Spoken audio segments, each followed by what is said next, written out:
নমস্কাৰ আপোনালোক সকলোকে মোৰ ইউটিউব চেনেল টিচাৰ্ছ কৰ্ণাৰলৈ পুনৰ এবাৰ স্বাগতম জনাইছোঁ। আজি এটি খুবেই গুৰুত্বপূৰ্ণ ভিডিঅ' লৈ আপোনালোকৰ মাজলৈ আহিছোঁ আৰু এই ভিডিঅ'টি বিশেষকৈ যিসকল প্ৰধান শিক্ষক আছে, প্ৰিন্সিপাল আছে আৰু যি স্কুল মেনেজমেণ্ট কমিটি আছে তেওঁলোকৰ বাবে অধিক গুৰুত্বপূৰ্ণ। গতিকে ভিডিঅ'টি শেষলৈকে চাব, চাই থকা অৱস্থাত লাইক এণ্ড শ্বেয়াৰ কৰিব আৰু চেনেলটি যদি এতিয়াও ছাবস্ক্ৰাইব কৰা নাই কাইণ্ডলি ছাবস্ক্ৰাইব কৰিব।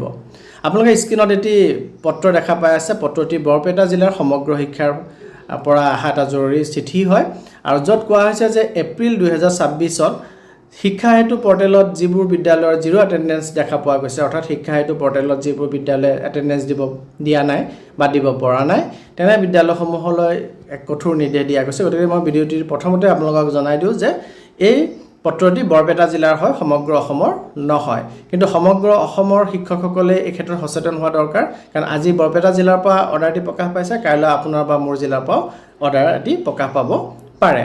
গতিকে চিঠিখনৰ মূল কথা হ'ল যে এপ্ৰিল মাহত শিক্ষা হেতু পৰ্টেলত ছাত্ৰ ছাত্ৰীৰ উপস্থিতি জিৰ' দেখুওৱা হৈছে, অৰ্থাৎ কোনো ছাত্ৰ ছাত্ৰী উপস্থিত থকা নাই গোটেই এপ্ৰিল মাহটিত বিদ্যালয়সমূহত তেনে দেখা গৈছে। আৰু সেইবোৰ স্কুলত তৎক্ষণাত ৰিজন আৰু জাষ্টিফিকেশ্যন ৰিপৰ্ট জমা দিব লাগিব তেওঁলোকে, আৰু স্পষ্টকৈ কৈছে অৰ্ডাৰটিত যে 11 মে 2026ৰ ভিতৰত তেওঁলোকৰ জাষ্টিফিকেশ্যন ৰিপৰ্ট জমা দিব লাগিব। এতিয়া চাওক, এটেণ্ডেঞ্চ জিৰ' হোৱাৰ কাৰণ কি হ'ব পাৰে? যে পৰ্টেল আপডেট নকৰাৰ কাৰণ হ'ব পাৰে, শিক্ষা হেতু পৰ্টেল আপডেট কৰা নাই, যাৰ কাৰণে আপোনালোকে এটেণ্ডেঞ্চ ল'ব পাৰি থকা নাই। ইণ্টাৰনেট বা টেকনিকেল ইছ্যু হ'ব পাৰে, বা সঁচা সঁচিকৈ গোটেই মাহটো বিদ্যালয়ত ছাত্ৰ ছাত্ৰী নাথাকিব পাৰে, এডমিশ্যন নহ'ব পাৰে, বা নতুন বছৰত কোনো ছাত্ৰ ছাত্ৰী নাহিবও পাৰে, অৰ্থাৎ আচলতেও ছাত্ৰ ছাত্ৰীৰ উপস্থিতি কম হ'ব পাৰে। কিন্তু যদি আপুনি পৰ্টেল আপডেট কৰা নাই বা ডাটা এণ্ট্ৰি কৰা নাই, তেনেধৰণৰ সমস্যা যদি হৈ আছে, তেতিয়াহ'লে কিন্তু ডাটা এণ্ট্ৰি নকৰাটোক জিৰ' এটেণ্ডেঞ্চ বুলি গণনা কৰা যাব। আৰু সেই গতিকে আপুনিও এই চৌকজৰ বা এই জাষ্টিফিকেশ্যন ৰিপৰ্ট জমা দিব লাগিব।